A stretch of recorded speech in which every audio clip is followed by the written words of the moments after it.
जय गुरु जी, संगत जी, सभी को जय गुरु जी। शुक्राना गुरु जी महाराज का अनंतम अनंतम शुक्राना।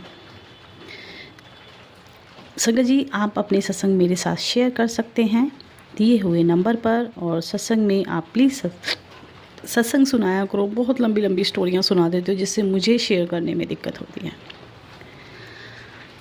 संगत जी, आँखें परमात्मा ने हमें दी हैं, लेकिन ये आँखें सिर्फ उतना देख सकती हैं जितना वो रब हमें दिखाना चाहते हैं। उससे आगे हम देख ही नहीं पाते हैं। गुरुजी ने एक बार कहा था कि रब नू जो जान ले, मतलब रब की महिमा को, रब के कल्याण करने के तरीके को, और रब को पूरी तरह अगर कोई समझ ले तो फिर वो रब कैसा। तो कभी भी हम ये नहीं जान पाते हैं कि पूरी ज़िंदगी भी हम निकाल दें तो शायद रब को नहीं जान सकते हैं। एक अंकल जिनको बार बार गुरुजी से मतलब नए नए आए थे, तो गुरुजी सोचते थे कि शाम को सब संगत आती है और भजन होता है, सत्संग होता है 2 घंटे का, लेकिन गुरुजी दिन में भी तो कुछ करते होंगे। तो उनके मन में बहुत सारे क्वेश्चन थे। उन्होंने गुरुजी से कहा कि गुरुजी, आप काम क्या करते हो? तो गुरुजी ने बड़े मुस्कुराते हुए कहा, सानू की काम करन दी लोड़ है, सानू तो कख नहीं आंदा, असी तो वेले हैं, दुनियादारी दा कख नहीं आता मैनू। गुरुजी ने मुस्कुराते हुए जवाब दिया और सब भी ये बात सुनकर मुस्कुराए। ऐसे ही एक बार गुरुजी अपने टेलर के पास गए थे, तो उस टेलर ने पूछा कि गुरुजी पैंट में मतलब पॉकेट कहाँ लगानी है। गुरुजी भी नहीं बोला था, उन्होंने सिर्फ ऐसे ही पूछा था कि कहाँ पे पॉकेट लगानी है। तो गुरुजी ने मुस्कुराते हुए कहा कि सानू की लोड़ जेबा दी। मतलब कहीं कहीं बातों में ही गुरुजी ने हमें समझा दिया कि मैं रब हूँ, लेकिन नहीं समझ पाए थे उस समय। ऐसे ही एक छोटा सा प्रसंग संगत जी मैं आप लोगों के साथ शेयर करने वाली हूँ, और साथ के साथ वो 4 पंक्तियाँ जपजी साहब के पाठ की जिसने आंटी की ज़िंदगी बदल दी। संगत जी, एक साधु जो जंगल में बैठा रहता था और हमेशा अपने मंत्र जाप में व्यस्त रहता था। एक ऐसा लड़का जो 8 साल का और हमेशा जंगल में लकड़ी काटने जाता था। जब वो लकड़ी काटने जाता था तो साधु जो पास में बैठा था वो हमेशा अपने आप में मगन रहता था, अपने ध्यान में रहता था। लड़का जो 8 साल की उम्र से लकड़ी काट रहा था, आज वो 30 साल का हो गया। आज भी उसी जगह से वो लकड़ी काटता था जहाँ साधु बैठे रहते थे। एक दिन साधु ने आंखें खोली और कहा कि कब तक यहीं बैठकर लकड़ियाँ काटते रहोगे, कब तक एक ही जगह लगे रहोगे? कभी थोड़ा अंदर जाके देखो, आगे जाके भी तो देखो कि क्या है। तो लड़के ने बड़े गुस्से में कहा कि और आगे क्या होगा, आगे भी लकड़ियाँ ही होंगी, मेरा काम यहीं से चल जाता है तो मैं यहीं से काट लेता हूँ। तो उन्होंने कहा कि थोड़ा आगे जाओगे तो तुम्हें चंदन की लकड़ी मिलेगी। लड़के ने हैरानी से देखा कि इनको कैसे पता। थोड़ा अंदर गया और जाके देखा तो वाकई ही चंदन की लकड़ियाँ थीं। अब उसने चंदन की लकड़ियाँ काटी और ले गया। अब क्योंकि पहले लकड़ियाँ रोज़ लेने आता था, अब चंदन की लकड़ी मिली तो हफ्ते में आने लगा क्योंकि वो महंगी बिकती हैं।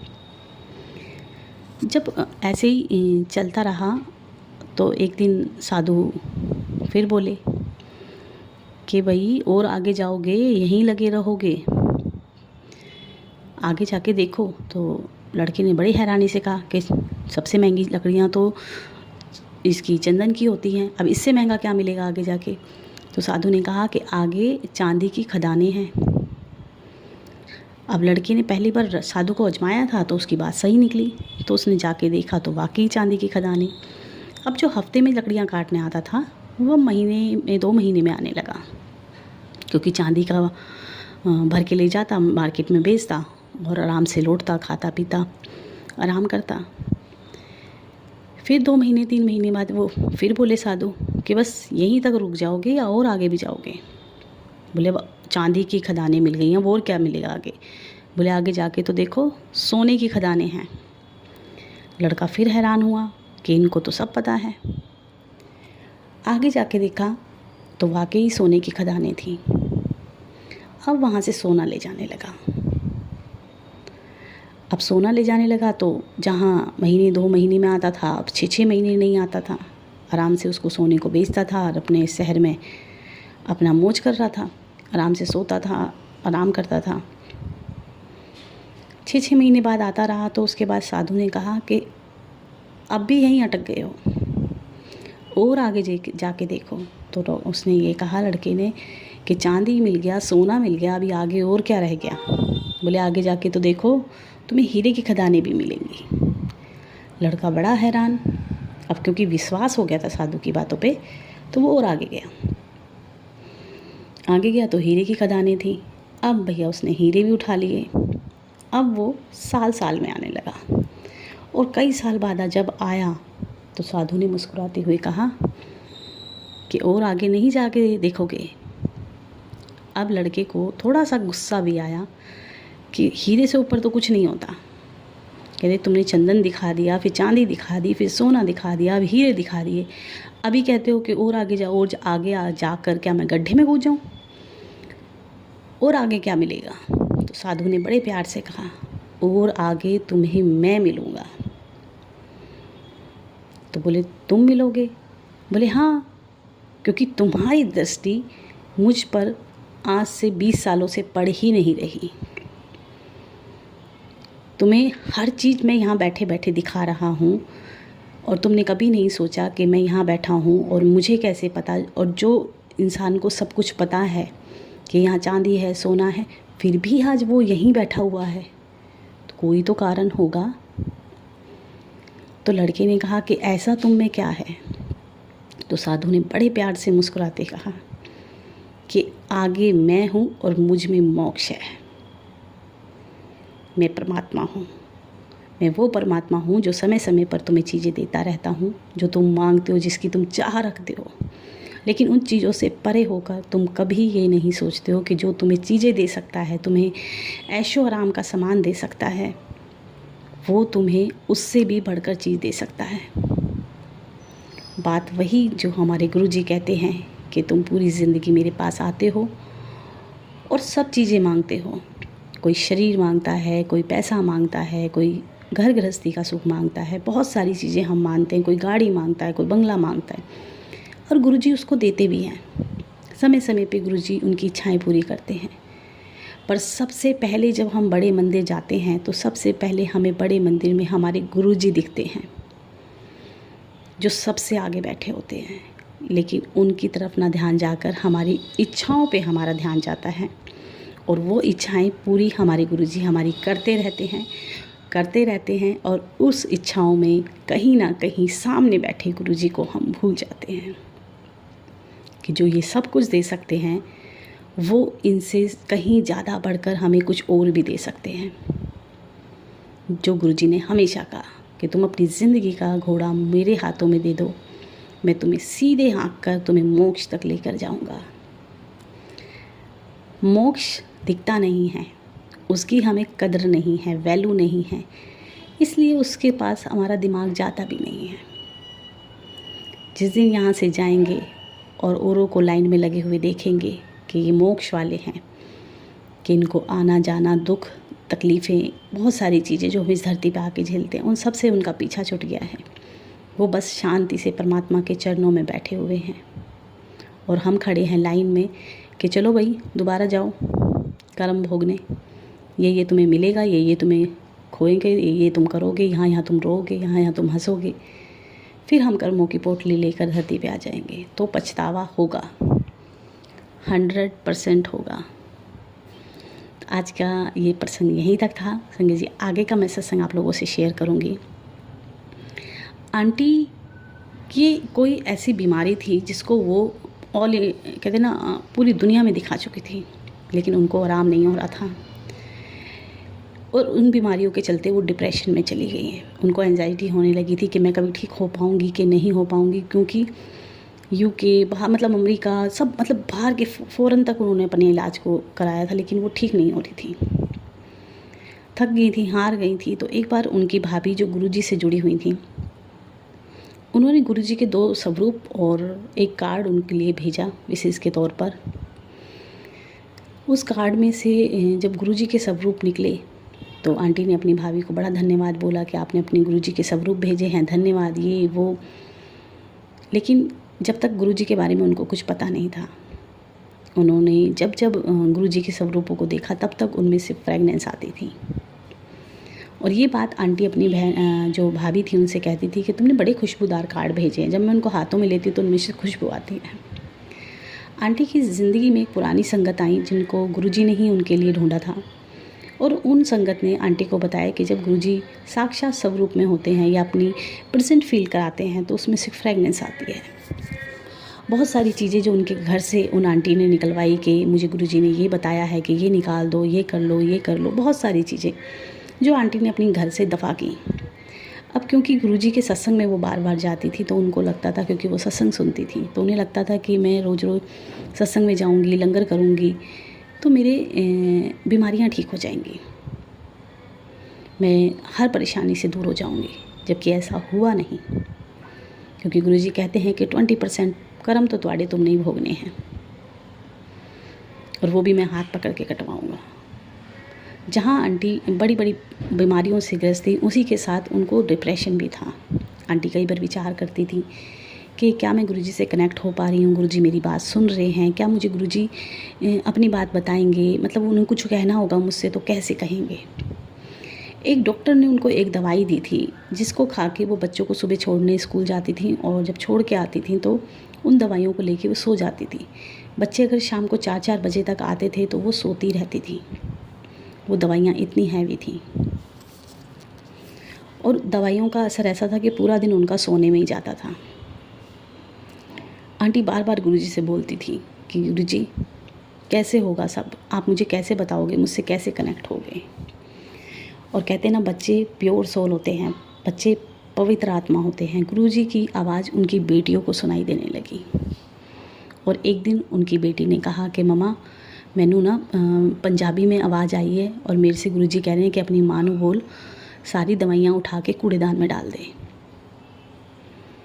आंटी को ये पहला इशारा था गुरुजी का, और आंटी ने सारी दवाइयाँ उठाई और डस्टबिन में डाल दी गुरुजी के भरोसे। अब गुरुजी उन्हें समझा चुके थे कि सबसे पहले तेरी जो बीमारियां हैं उनको धीरे धीरे मैं तेरे शरीर से निकालूंगा। कभी किसी संगत द्वारा, कभी उनकी बेटी के द्वारा गुरुजी आंटी को मैसेज दिलाते रहते थे कि अब ये करना है, अब ये करना है, अब ये करना है, अब ऐसे चलना है, अब ये कर। और धीरे धीरे एक एक करके आंटी की बीमारियों से आंटी को छुटकारा मिलता जा रहा था, और जहाँ छुटकारा मिलता जा रहा था वहीं डिप्रेशन भी कम होता जा रहा था। आंटी सत्संग में से आती और कभी कभी इलाज करा के आती, हॉस्पिटल से आती, और कई बार बहुत परेशान होती तो आके गुरुजी के पास मंदिर में जो नीचे कारपेट होती थी उसके पास लेट जाती थी। आंटी के मंदिर में फ्लावर हो चाहे ना हो, लेकिन जब भी मत्था टेकती थी तो खुशबू आती थी, फूलों की, अनेक फूलों की, गुलाबों की। तो फील होता था कि गुरुजी बैठे हैं साक्षात। पेन में होती थी और गुरुजी के मंदिर के पास ही लेट जाती थी। ऐसे ही आंटी को गुरुजी ने बीमारियों से छुटकारा दिलाया। धीरे धीरे धीरे समय लगा, कर्मों के साथ साथ बीमारियां भी ख़त्म हुई और गुरुजी पे उनका भरोसा हुआ। आंटी की जो बेटी थी उसके लिए उन्होंने लोटा ब्लेस कराया था। वो रोज़ अपने लोटे को मतलब खुद से साफ़ करती थी, क्योंकि हमारी जिम्मेदारी है कि हम अपने कर्मों का भांडा खुद ही साफ़ करें, क्योंकि गुरुजी हुक्म देते हैं कि लोटा अपना खुद साफ़ करो। जिसके लिए ब्लेस होता है वो खुद से साफ़ करेगा। वो आधा जल पीती थी, आधा नहाती थी, यही सब चल रहा था। और उनकी बेटी जिनको PCOD की प्रॉब्लम थी, और उन्होंने डॉक्टरों को दिखाना शुरू किया तो डॉक्टर कहते थे कि इनका एक तरफ का मतलब 2 चीज़ें होती हैं हमारे गर्भाशय में, एक वो नहीं है इनका। यहाँ भी अल्ट्रासाउंड होते थे, बाहर भी होते थे, लेकिन वो चीज़ उनको अल्ट्रासाउंड में एक ही दिखती थी, दूसरी नहीं दिखती थी। आंटी बड़ी परेशान रहती थी कि ये क्या होगा।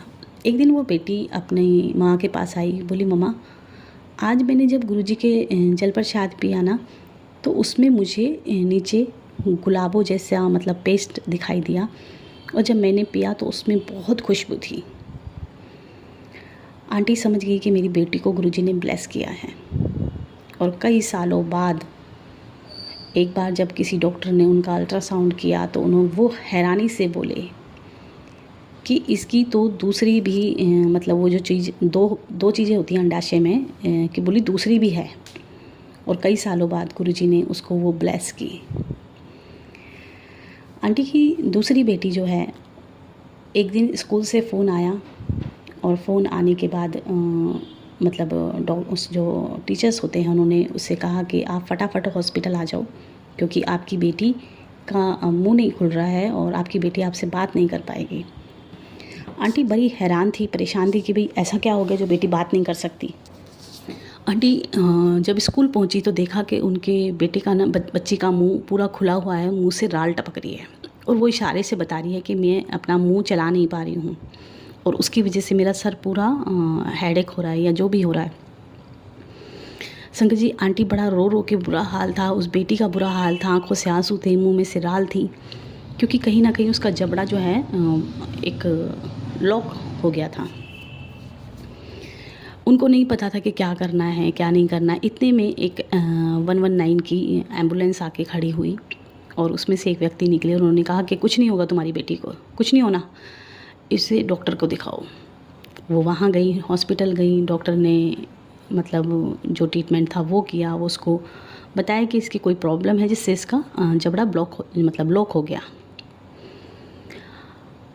बाहर थी विदेश में, और कोई किसी से कोई मतलब रखता नहीं है, लेकिन वही इंसान जो उनको गाड़ी में लेके आया था, उनने कहा कि कुछ नहीं होया तेरी बेटी नू, ले इत्थे साइन कर दे। उन्होंने उस पर साइन किया और हैरानी से देखा कि इसको क्या पड़ी है, ये इतने अच्छे से क्यों मुझसे बात कर रहे हैं, मतलब समझा रहे कि कुछ नहीं हुआ। वो डॉक्टर थे, और डॉक्टर ने बड़े प्यार से आंटी को समझाया। आंटी अपनी बेटी को घर लेकर गई। गुरुजी ने आंटी की बेटी को डेंटिस्ट बनाया, उनको ब्लेसिंग दी कि वो डेंटिस्ट बने। एक बार कहीं दूसरे मतलब अमेरिका के दूसरे स्टेट में थी वो, और वहाँ उनका एक दिन जबड़ा फिर ब्लॉक हो गया, बेटी का वो लॉक हो गया पूरी तरीके से। और फिर वही उनकी सिचुएशन कि रात के 2:30 बजे अब मैं क्या करूँ। डॉक्टर के गई डेंटिस्ट के पास, और जाके देखा कि वही जो कई साल पहले 8-7 साल पहले डॉक्टर उनको जो स्कूल में पढ़ती थी तब उनका ट्रीटमेंट किया था, वही डॉक्टर ने उनका दोबारा ट्रीटमेंट किया और कहा कि तुम मुझे याद है कि तुम्हारा एक बार मैंने पहले भी इलाज किया था, यू रिमेंबर। तो उन्होंने कहा कि हाँ, और बड़ी ईज़िली उन्होंने उनका जबड़ा दोबारा से अनलॉक किया, जो भी प्रोसेस था। तो कहते ना, गुरुजी भेस बदल कर हमारी ज़िंदगी में आते हैं। संगत जी, एक सत्संग में 3-4 दिन भर सुना रही हूँ, क्योंकि उन आंटी का सत्संग बड़ा लंबा है। जब वो चीख चीख के चिल्ला के गुरुजी से, मुंह से नहीं है संगत जी, अंदर आत्मा से, कि गुरुजी मुझे वो चीज़ दे दो जो आप देने आए थे।